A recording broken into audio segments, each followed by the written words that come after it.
Eu não gosto de ter que buscar na internet onde vai passar o meu joguinho. Antes era na Sport TV, na Globo ou no Premiere. E é isso. Parabéns por lutar contra o seu próprio trabalho, tá? Obrigado. Beto. Não, mas assim, não. Bom dia. Boa tarde pra você. Boa noite. Estamos começando mais um Matando Robôs Gigantes, senhoras e senhores. Show, show, show, show, show, show. Eu só queria dizer Isso que aí. finalmente a gente substituiu dignamente o Afonso aqui. É verdade, é verdade. Olha, eu tô com dificuldade de deixar aqui o meu bigodinho crescer, mas tô trabalhando nisso, tá? As origens portuguesas já me ajudam muito. É só você entrar em greve que você vai parecer com o Afonso. Gostou dessa, Diogo? Gostou Ele tá dessa, fazendo Diogo? greve? Não, Vai, cara, tá era bem. pra fazer um segwayzinho com o nosso tema, entendeu? Ah, mas antes a gente tem que se apresentar, né, Beto? Que é padrão. assim. É, mas no vídeo a gente se apresenta também ou só no podcast? Que você pode ouvir no Spotify exclusivamente. Ah, Que moleque. bagunça, hein? Que bagunça. Tá, hein? né? Que bagunça. Pois é, eu não esqueci como é que é a apresentação do vídeo, cara. Tá bom, eu sou Beto Estrada. Eu sou o Diogo Braga de Braguinha. Olha aí, estamos aqui com a maravilhosa, sensacional e profissionalíssima Aline Diniz, senhoras e senhores, direto aí dos YouTubes da vida. Entre migas. Estamos entre migas hoje. Não, mas aqui. é o Entre Migas, o podcast com Micheleza. O Falando de Nada. Isso. E acabou. Fim. Que E você agora tá é lá. MRG. E MRG, você é sempre bem-vinda, você tá convidada, tá? A gente tá querendo um obrigada. membro novo no MRG, você tá convidada. Aceito. Fica Vocês aí. pagam bem? A Samsung tá como? Bancando a conta aí, porra. Eu topo. Porra. Porque trabalhar de graça não dá mais, não. Eita! Ó, olha lá, hein, que aqui a gente leva o entretenimento a sério. Alfinetadas. Olha só, dona Aline Diniz.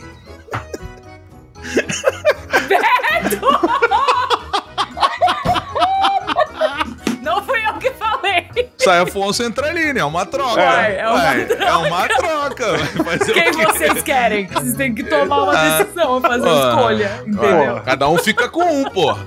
E agora uma breve pausa para flexionarmos os músculos e fazermos uma recomendação de uma série que tem uma baita estrela de ação. E não só isso, Afonsinho. Além da Zoe Saldanha, ainda tem Nicole Kidman, Morgan Freeman, Michael Kelly, Laila de Oliveira e o queridinho aí do Roberto Estrada. Ah, meus amigos, Taylor Sheridan é o criador. Ó, pra você que não sabe, Yellowstone, Mayor of Kingstown, Tulsa King, Sicário e agora o Operação Lioness. Esse cara é foda. Não, pera aí, ó o palavrão aí, ó o produto do cliente. Pelo amor de Deus, a gente não é desse tipo de programa. Olha só, você que tá vendo isso tem que ver a nova série aí do Paramount Plus, Operação Lioness. Essa série ela fala sobre uma equipe especial dos Marines americanos que é responsável aí por missões de infiltração em países como Kuwait, Síria e esses outros países onde o clima é tranquilão, assim, super de boa. Galera do bombeiro hidráulico. Sacanagem, foi mal. Eu nem era pra comentar, porque ele falou de infiltração, entendeu? É só que, Betão, tipo, eu acho que é importante a gente falar que por ser do Taylor Sheridan, não é só uma série de ação simples, né? O desenvolvimento dos conflitos pessoais dos personagens é muito profundo, cara. Chega a ser estressante num nível inacreditável. E tem sempre aquela coisa das situações extremamente pesadas, tensas. Se você viu o Sicário, tu tá ligado. É, e o texto, né, cara? O texto do Taylor Sheridan, ele é muito denso, ele é muito realista, que é justamente o que ele, além de especializado, esse gênero de ficção militar pede. Então, se você quiser ficar empolgado com uma grande série de ação e espionagem, mais importante, é só assinar o Paramount Plus na loja de aplicativos do seu celular ou no app da sua Smart TV também. É, fora que o Paramount Plus, assim, é um streaming foda, né? Tem um monte de coisa foda.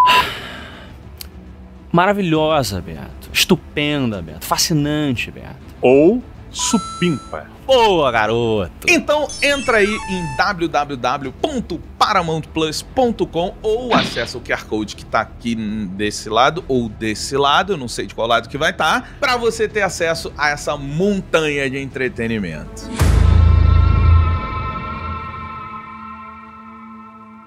Selfie sem usar as mãos em diferentes ângulos? O Samsung Galaxy Flip 5 permite você registrar os seus momentos mais marcantes e sem precisar abrir. E com o Quick Shot você ainda consegue dar aquela conferida na foto com rapidez. Adquira o seu na loja online Samsung. Estamos falando de greve. Vocês estão aí nos ouvindo? Podem ir lá no nosso podcast. A gente tem um episódio que o Diogo vai ser o responsável por botar aí na descrição, que a gente discutiu com o Michel sobre a greve. E aí a gente mergulhou um pouco, falou ali de uns detalhes da greve e tal. E agora eu queria perguntar, e aí a gente trouxe a Aline, que é muito melhor do que a gente, do pós-greve. Porque a gente tá falando muito sobre a importância da greve e tal, não sei o quê. Mas e aí, Aline? Eu tenho duas perguntas. Eu vou fixar em uma e depois eu faço a outra pra não confundir. Quando é que a gente vai ter conteúdo de novo? Ou a gente tem que botar na cabeça que 2024 é pra resgatar todas as séries que a gente não viu? Eu acho que a gente não vai ficar numa seca de conteúdo. Eu acho que a gente vai ter alguns conteúdos ainda saindo, sim, em meio à greve. Até porque, por exemplo, saiu uma notícia uns tempos atrás que vários atores replicaram que o A24, que é um estúdio independente, pequeno, que tem bombado por aí nos últimos anos, eles assinaram os termos dos atores,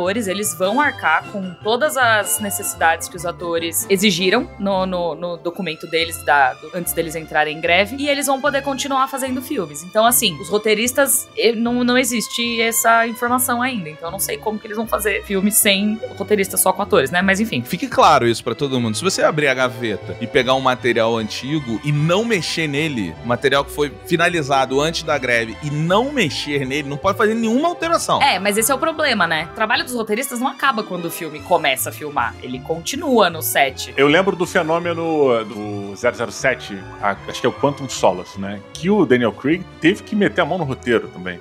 Na época era a crise dos roteiristas somente, não tinha adesão dos atores e das atrizes. E aí ele teve que meter e aí o filme ficou aquela parada, né? Saiu lá. Ele não é o Tom Cruise, né? Pra melhorar os roteiros. Mas o Tom Cruise também não é roteirista, né? Mas o Tom Cruise é perfeito. Tudo que ele vai fazer é sempre bom. Aham. É sim, tá? Tudo que ele faz é bom. Pai, o Tom Cruise nunca saiu do armário. Isso que a Aline puxou é uma parada que é interessante, porque só pra ver aqui, pra gente deixar como ground control. Porra, eu falei inglês pra ficar, vai ser inteligente. Chique. Porra, nem sei se faz sentido o que eu vou falar, mas a gente tendo a A24 como uma das pioneiras nesse quesito de assinar com os atores e tal, não sei o quê, de certa maneira, ela já tá, como vocês colocaram já, ela tá liberada pra poder começar a produzir novamente. Então, os conteúdos dela, ou seja, os conteúdos que vierem através dela, estando de acordo com as exigências, vão funcionar, vão pra frente, vão sair. Não, mas dos atores, não dos roteiristas. Não, só dos atores.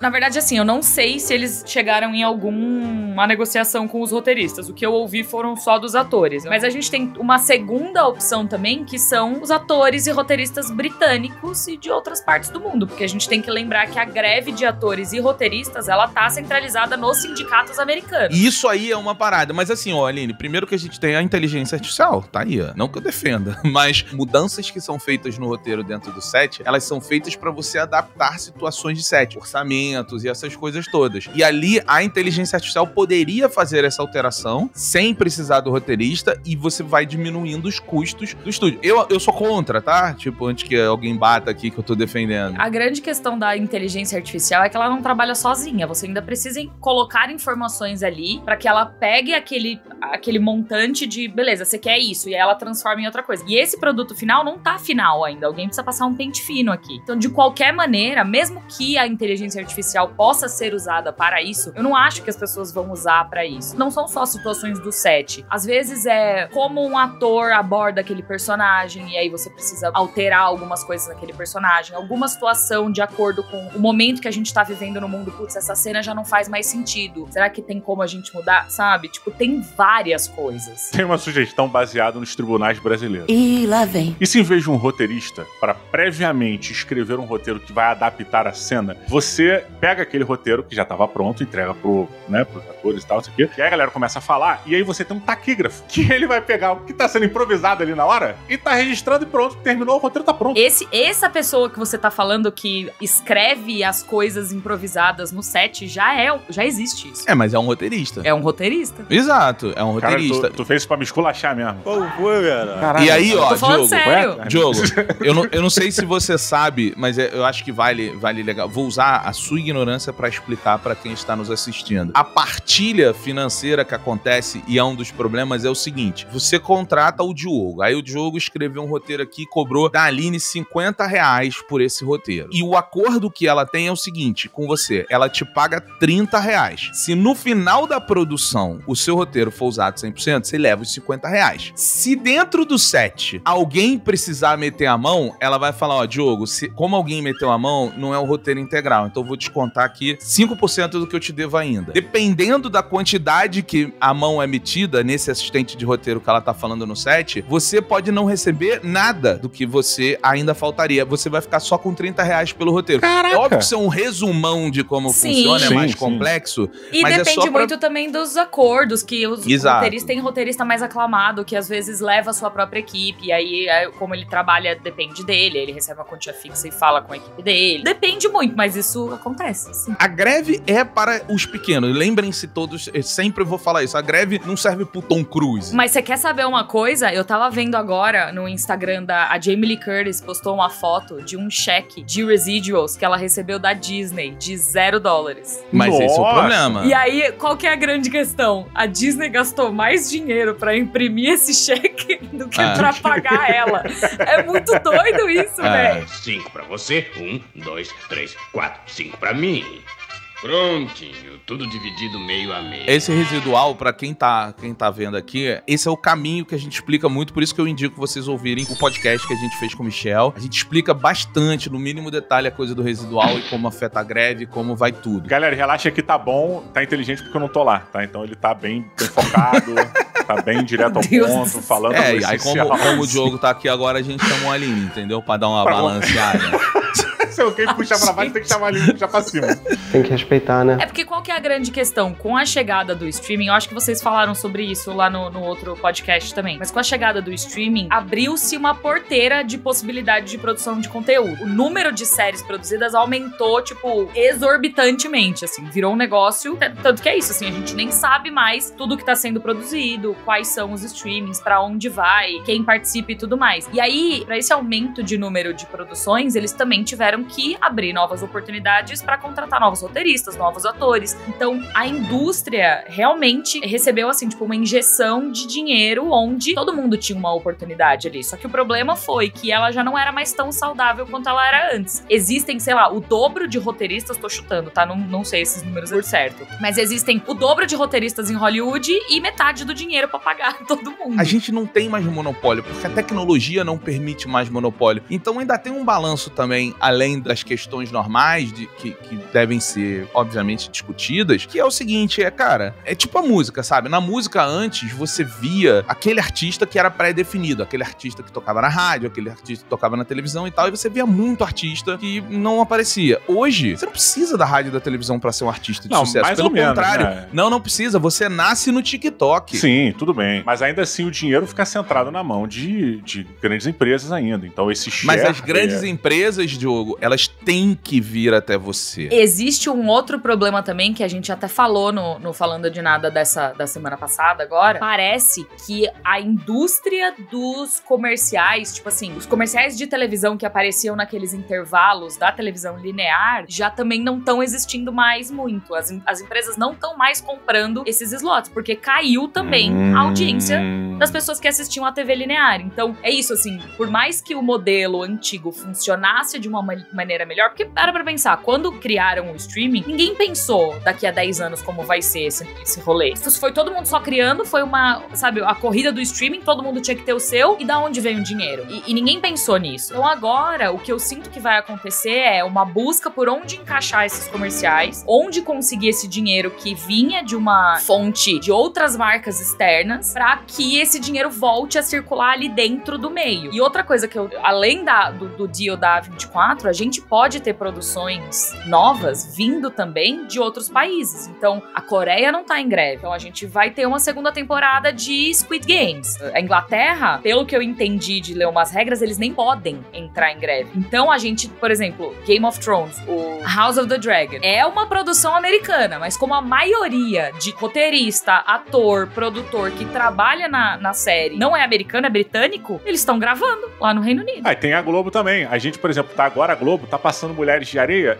só que tá cortando um bando de episódio. Ela pode simplesmente botar na íntegra. Tá resolvido. Eu vou ter conteúdo pra caralho. Os outros, irmão. Série foda pra caralho da Globoplay, irmão. Os outros. Se a gente valorizasse mais as produções nacionais, ia tá todo mundo falando dos outros. Mas esse povinho é muito ignorante, né? Não, e falando de Globoplay, eles conseguiram encontrar uma solução genial pra enfiar anúncio no meio da programação sem perturbar quem tá assistindo. Você dá pause e aí aparece um anúncio na sua tela. Você deu play, ele sumiu. Porra, você só é impactado se você pausa. Isso é muito foda. Antes, o dinheiro ia todo pros canais de televisão. Então você tinha todo o intervalo comercial, seja na rádio, na TV, em qualquer lugar, ele detinha o dinheiro. E aí, pô, você vê, a Globo falava assim, porra, tô ganhando tanto dinheiro e querem me dar mais dinheiro ainda, vou fazer o quê? Vou abrir um canal a cabo, vou abrir a Sport TV, porque aí eu tenho mais espaço pra desafogar o dinheiro. Vou abrir a GNT, tenho mais espaço. E abrir os canais não são feitos pra ter conteúdo legal, é feito pra ter espaço pra receber essa grana e ter mais coisa. É tipo um influenciador de conteúdo que vai fazendo um monte de canal, vai fazendo um monte de conteúdo, vai fazendo um monte de coisa, porque ele tá ganhando mais dinheiro, porque ele tem mais espaço, né? Pra quem tá vendo, que o YouTube fala pra gente é o seguinte, produza mais conteúdo, que você tá me dando mais espaço pra eu meter propaganda, logo eu vou te passar mais dinheiro. A regra matemática é essa. Só que o que acontece? Existe uma análise um pouco falha, do sentido de que, tipo assim, as pessoas estão deixando de ver TV linear, né? Que se chama. E TV linear é TV a cabo, TV, enfim, normal, TV aberta. É TV com programação, não é TV escolha o que você vai assistir agora, em qualquer momento, ou qualquer hora, em qualquer lugar. Mas não é que as pessoas estão deixando de ver. A geração que talvez comece a deixar de ver a TV linear é a geração que nasceu em 2010, que é a geração alfa, não é a geração Z. Mas deixa eu te perguntar, quantas vezes você ligou, essa semana, a gente tá na sexta-feira, quantas vezes você ligou a TV e deixou rolando? Perguntou pra pessoa errada. Né, você tá com duas pessoas erradas. Você perguntou pro cara que acorda todo dia e vê o Bom Dia São Paulo, você perguntou pro cara que toda semana vê o jogo de futebol. O jogo de futebol tá disponível na internet também. E isso é um inferno, isso é uma merda pra quem ama futebol. Eu não gosto de ter que buscar na internet onde vai passar o meu joguinho. Antes era na Sport TV, na Globo ou no Premiere. E é isso. Parabéns por lutar contra o seu próprio trabalho, tá? Obrigado. Não, mas assim, Não, mas é isso que eu tô dizendo, assim, eu acho que, eu discordo com você no sentido de a geração que vai parar de ver TV é a próxima. A minha mãe já não vê mais. A minha mãe, ela não consegue mais falar assim, que horas que vai passar? Sabe que dia é? Onde tá? Pra eu dar play agora. Mas é porque tem um recorte aí, Aline, que eu tô dizendo é o seguinte, tem um recorte ainda que a gente não resolveu. Eu não tô dizendo que ninguém da geração Z ou dos millennials mudou os hábitos. Não, eu acho que o grande lance é o seguinte, é muito mais a gente entender como você saiu de um e foi pro outro, como você tem uma segunda tela agora. E essa segunda tela é muito relevante. Eu acho que segunda tela é outra coisa. Segunda tela é um complemento para a programação da televisão. O streaming já não é mais um complemento, ele já é a programação original. Me dá um exemplo que eu quero entender o que você tá dizendo. Eu vou dar um exemplo do que acontece na minha vida. A gente apresenta lá as premiações, o Oscar. Aí a TNT vai e faz uma live do Oscar com outras pessoas comentando o que tá rolando na premiação, que é complementar a premiação. Não, então, mas aí é porque é diferente. É porque isso aí é uma estratégia positiva do que a TNT faz. A TNT entende que existe o segunda tela e ela trabalha os dois, né, no caso, entendendo que existe uma segunda tela. É porque, assim, quando a gente fala de competição de segunda tela, você pode falar qualquer coisa. Por exemplo, o TikTok hoje é um grande competidor. Por quê? Porque quando eu vou pegar o dinheiro de uma marca, vamos lá, da marca de Braguinhas microfone escroto e vou, em vez de fazer um investimento da marca dos microfones do Didi Braguinha, começando a ficar meio triste, tá? Eu vou entender que a jornada de consumo da Aline tá que quando ela vê TV, ela fica ali zapeando no TikTok. Então, mas nesse sentido o streaming não é segunda tela, porque às vezes tem gente que tá assistindo Netflix e tá no TikTok também. Tem. Total. Assim como então, tem gente que tá assistindo coisa na TV e também tá assistindo streaming. O que a Aline colocou, essa parada que a mãe dela, ela também se encaixa bem nessa nova geração, né? Nessa nova forma de assistir, na real. Pô, minha mãe também, bicho. Minha mãe, cara, ela é consumidora de novela turca. Não sei porquê, ela entrou nessa onda e turca e coreana. Ah, é uma febre. Cara, e ela fica assistindo, e é aquele tipo de visualização que ela tá vendo a parada, mas o celular tá na mão. E aí recebe coisa, aí entra não sei onde, aí vê o Instagram e vê não sei o que lá, e responde isso aqui, e manda vídeo enquanto tá vendo. E aí, a sensação é que eu tô falando com a minha mãe como se a mãe fosse adolescente, que tá dividindo a atenção entre 3 coisas ao mesmo tempo e não tá prestando atenção em nada, 100%, nem em mim. Cara, minha mãe é igualzinho. Se ela dá play em alguma coisa, ela fica fazendo tricô, crochê. Aí ela ouve os bagulho como se fosse podcast. Aí eu falo, mas é audiovisual, é o complementar. Tem que olhar. Um ajuda no outro. Mas eu te pergunto, será que isso daí já não era um tipo de consumo de novela que tinha antigamente? Porque, cara, eu lembro muito disso. Eu assistia novela em família e, pra mim, a gente adorava novela. A gente sentava pra ver. Era puta programação. E, cara, eu assistia compenetrado. Eu tava, puta, vamos lá, da lua. Caralho, hoje que tu vai aprender a nadar, moleque. O jogo tá vendo Mulheres de Areia de novo, hein? Já é a Claro, segunda eu tô vez vendo. que ele cita na referência. Não, meu exemplo de Mulher de Areia é porque eu tô assistindo. E eu queria que a Globo botasse integral, não quebrar. Fica a dica, Globo, pra você me agradar só. Eu lembro que minha mãe, ela tava, tipo, levantava, fazia coisa. Meu pai ia fazer uma parada, eu via não sei o quê. Levantava, cara, vocês não estão prestando atenção. E aí, quando terminava o episódio da novela, em grande parte eu dava um resuminho pra eles do que eles, em teoria, estavam assistindo também. É por isso que o resumo nas revistas na manhã seguinte ou de spoiler do que vem por aí era muito comum, né? Que as pessoas... Eu sinto que a geração dos nossos pais era... minha mãe não consegue ficar parada. Ela não consegue sentar, fazer uma coisa. Ela tem que fazer 15 ao mesmo tempo. Tipo, ela não consegue sentar e consumir algo, consegue prestar essa atenção também, a sentar no cinema e passar 2 horas ali dentro. Quando você para pra pensar nos hábitos de consumo antigamente, a TV tava sempre ligada, passando alguma coisa. E hoje em dia já não é mais assim. A TV tá ligada se você tá assistindo alguma coisa. Então, mas a tela tá permanente, né? O que mudou foi a forma de transmissão, porque, tipo, hoje quando a gente fala de distribuição, a gente fala de SVOD, de BVOD e de AVOD, né? E aí é que tá o lance. Quando o Diogo fez a cara do não entendi. Não, eu entendi, claro. É assim, quando a gente fala de SVOD, Diogo, a gente tá falando de Subscribe Video On Demand. Chique. Tá falando de streaming, né? Que você paga uma assinatura e você vê o que você tá vendo sem você ter anúncio. O que banca aquilo é a sua assinatura. Quando a gente tá falando de AVOD, a gente tá falando de Advertising Video On Demand. É o YouTube, basicamente. Você tem uma parada que você vê, mas tem anúnciozinhos no meio, que você pode ver. E quando a gente tá falando de BVOD, é o que a Aline tava falando, que é o Broadcast Video On Demand, que é a transmissão do jogo de futebol feita na Amazon Prime, que são os conteúdos ao vivo que a gente tem. Esses 3 modelos agora que entram, essas 3 siglas diferentes, elas são por quê? Porque a tela, a TV e outra, o crescimento do consumo de Smart TVs que tá acontecendo principalmente no Brasil. E fica a dica pra vocês da Samsung, que são perfeitos, maravilhosos. Adquira o seu na loja online Samsung. O que acontece é o crescimento de Smart TV. Por quê? Porque a tela continua presente na vida das pessoas. O que tá mudando é a programação e a forma como nós nos conectamos ao conteúdo. E a greve se sinca exatamente aí. Por quê? Como o modelo de propaganda, ele não é um padrão, e aí quando a gente fala da longevidade do conteúdo, que é o seguinte, a série, o Seinfeld, né, que ganha dinheiro pra caralho até hoje, o Seinfeld passa na TV mesmo 10, 15, 20 anos depois. É por quê? Porque a propaganda que entra no meio gera dinheiro. A Netflix não tem propaganda no meio. Então você não gera dinheiro por longevidade. E aí você começa a ter um modelo diferente. Eu tenho uma observação. Porque Seinfeld já não ganha mais tanto dinheiro assim. Exatamente por causa disso. Tanto que o último deal que eles fizeram foi um deal bilhardário, que não foi nem anunciado quanto que eles venderam, mas foi pra Netflix. Porque da última vez eles tinham vendido pro Hulu por 1 milhão por episódio. Já foi uma bolada. Só que é isso, tipo, hoje Seinfeld é vendido a preço de ouro exatamente porque ela foi algo lá atrás. As séries hoje em dia,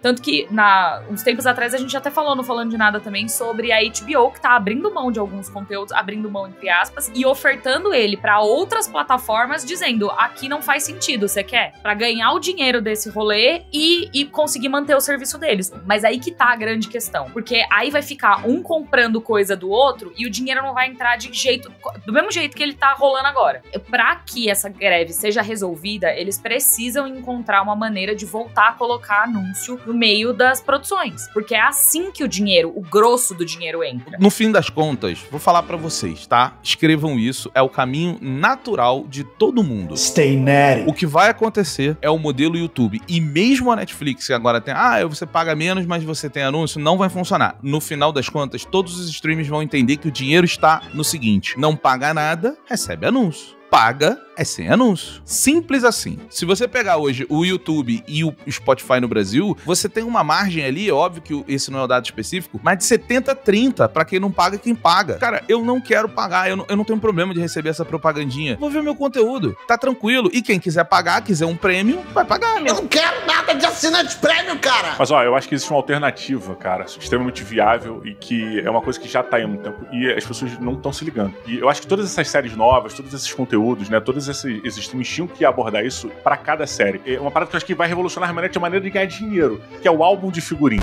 Cara, um álbum de figurinha por série. Acabou. Não tem como tu não gastar dinheiro com isso. Tá bom, gente. Não, detalhe. Eu tava morrendo de dó do Didi aqui, que tava eu e o Beto. E o Didi assim, ó. Aí ele solta isso.